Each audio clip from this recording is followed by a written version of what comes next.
Onion ఎంత roast అవుతుందో, ఎంత బాగా ఫ్రై అవుతుందో అంత మనకు ఏ ఐటమ్ అయినా టేస్ట్ వస్తుంది. జనరల్గా మనం ఇళ్ళల్లో చేసుకునేటప్పుడు మెయిన్ గమనించాల్సిందంటే టేస్ట్ రావాలి అంటే మనం ఏ ఐటమ్ చేసినా ఫస్ట్ ఆనియన్ బ్రౌన్ కలర్లోకి వచ్చేటట్టుగా ఫ్రై చేసుకోవాలి.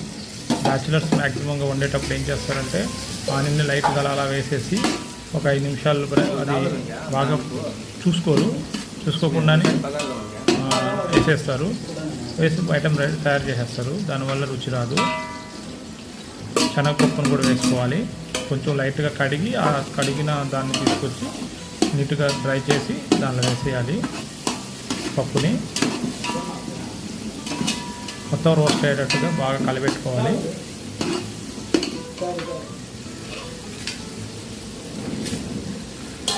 మనము ఆనియన్ని ఎంత బాగా రోస్ట్ అయ్యేటట్టు కలిపెడతామో